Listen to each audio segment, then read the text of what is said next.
I would say my company, it's adapted innovation. I had worked in other industries and seen a way of doing things that I learned about in great depth. And when I started working in the healthcare space, there was simply no understanding of the consumer journey or comprehension of how people go about doing things. So my business really just adapts innovation from other areas, or actually adapts proven concepts from other areas into a space where it really hasn't been applied before.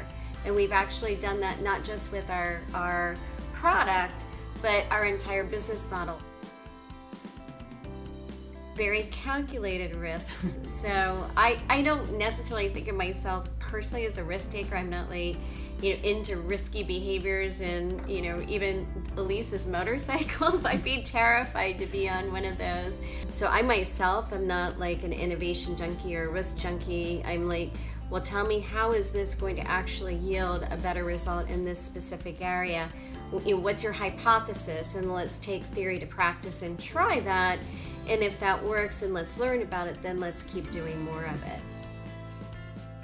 My theory about business is you're either going forward or you're going backward. You're not staying the same. So you don't have a choice. You don't have a choice as a business leader to not try new things and drive your business forward. But I do think you have to be very careful about understanding the underpinnings of what makes your business work. I'm very focused on how to drive that kind of an end result, and how do we get better and better? How do we support our people? How do we support our organization? So for us, all of this occurs in the context of our business model or deeper connections with people who are on an unchosen healthcare journey. And I think that you have to always be asking the question, okay, so we did this, now what can we do with that? What did we learn, and what more can we do with it? So I'm a firm believer that you cannot, the world doesn't stay in place, because I find that every time that we advance something, the parties who are looking at us and trying to copy us, they take a little piece of that and they try to learn it. So we always have to be 5 or 6 steps ahead of everybody else, or they're going to eventually figure something out or go a different direction and will be irrelevant. What's more important for you as a leader is to ask great questions.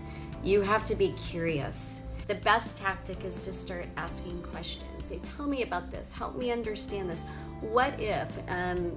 Some of the most powerful words in the English language are imagine. And I sometimes will put ideas out there in the form of a question, like, imagine if XYZ, what if it worked that way? And then you'll get people, because you're not really saying, go do it this way. You're not telling them, oh, I have this great idea, it needs to be this way. You're sort of exploring, and it's safe, because something may come of it, something may not come of it. My personal view is that a C idea executed at an A level is infinitely more powerful than an A idea with C execution. Now, I say that, and I saw in writing that my team one time put in, Kara prefers a C idea executed at an A level. I was like, whoa, wait, no. The best solution is an A idea with A execution.